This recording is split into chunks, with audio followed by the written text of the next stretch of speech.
Hey guys, it's TJ, Church Folk Revolution, pimppreacher.com. Wanted to come to you for a minute just to have a quick chat about a gentleman goes by the name Pastor James Davis, right? And the reason why I want to talk about Pastor James Davis, he was on CNN the other night debating with Pastor Jamal Bryant. And this was a discussion over the 100 black pastors supporting Donald Trump, right? And really good debate. If you guys haven't checked it out, you should go check it out. It's really good exchange, right? But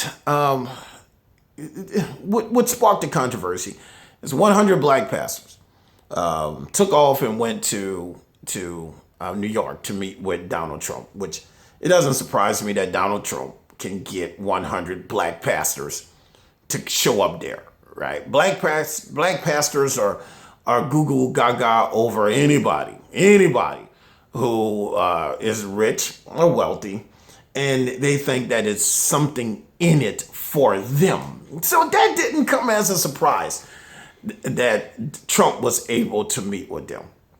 Right. And that's not really why I wanted to do the video. Right.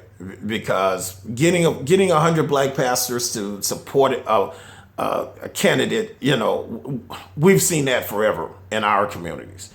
Right. Every time it's an election year, you get some politicians show up, pastor introduce them during the church service. Like they give them the mic and all. And I'm sitting here thinking to myself, it is against the IRS tax code to endorse a candidate, right? But, IRS is not, for some reason, the Internal Revenue will not deal with these preachers. That's why we deal with them. We can't count on the Internal Revenue to bust down on them for endorsing these candidates because they're not supposed to endorse candidates and remain nonprofit.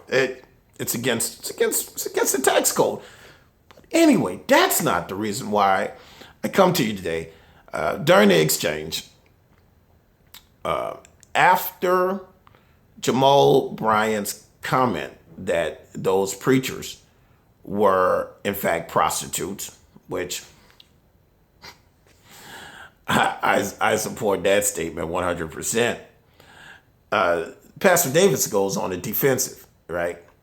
And he says that Jamal Bryant was just angry because the black preachers are getting off of the Democratic plantation, And I'm no fan of Jamal Bryant. You guys know that. I give credit where credit is due, and I applaud him holding those preachers accountable. But that's like two guys in prison holding each other accountable.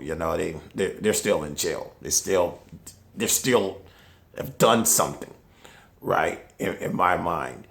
And so, but Jamal is holding him accountable for going to the event, right?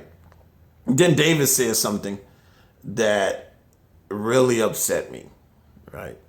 When he makes the comment about the plantation, about African American preachers are getting off of the Democratic plantation, as to say, we're free now, but it's just going from, if he wants to use that analogy of a plantation, just really went from one to the other, right? If you felt that they were being used by the Democrats, you just really slid over and now you're being used by the Republicans. But that's not what upset me. It was his use of the word plantation, That is what upset me. It's this loosey-goosey rush to always use the word plantation in an analogy. We saw it with Ben Carson. He used plantation as an analogy. And I don't want people to water down what American slavery really was. And for a preacher of all people, to use the word plantation to make a point, it's disgraceful. Because nothing compares to American slavery. There isn't anything that compares to the atrocities of American slavery, right? in a transatlantic slave trade. Not the Holocaust, not what happened to the American Indians. Nothing compares to the institution of American slavery, the stealing of a race of people from a continent, then the abuse, murder, rape that took place thereafter. Nothing compares to it. And so I don't like the fact that he used that term. I really don't. I really don't. And I also, especially when you have a pastor who receives his money for doing absolutely nothing. That's when I really take offense to any preacher trying to use slavery as a platform to prove a point. Is when you're actively engaging in slavery. When you're justifying your position using scripture, the same as slave masters use scripture to justify their roles and to suppress those under you and to get money from them, to get money as a result of just because you are. Any pastor who's getting tithes and offerings is participating in a form of slavery, is engaging in a form of slavery.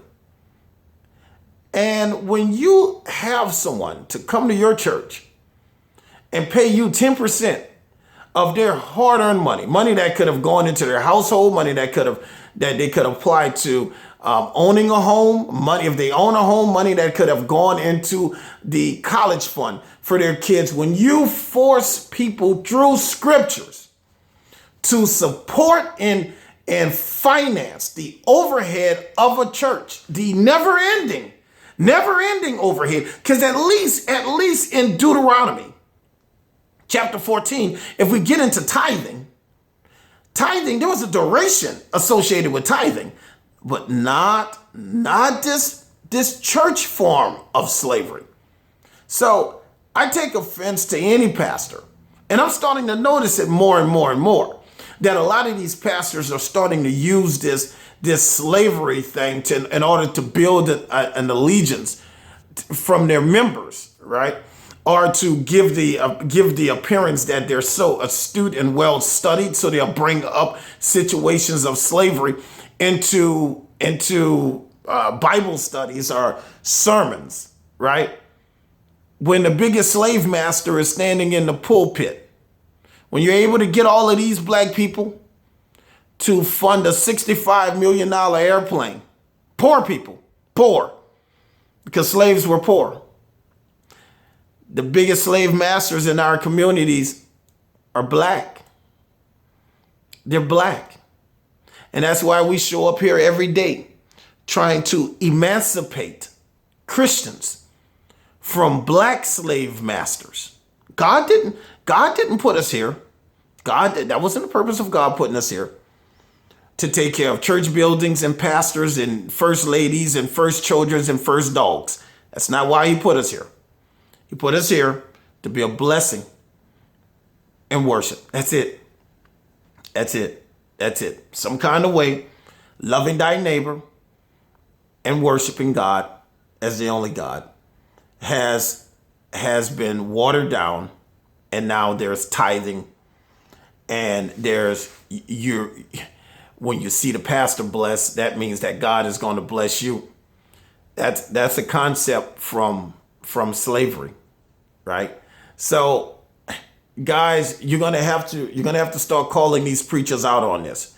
You see pastors saying ridiculous stuff, making reference to slavery, right? And he's getting paid to give 2-hour, 3-hour speech per week, right? You're paying these guys millions of dollars, hundreds of thousands of dollars to give a speech. That's slavery. Pastor James Davis, I am holding you accountable for your comments, right?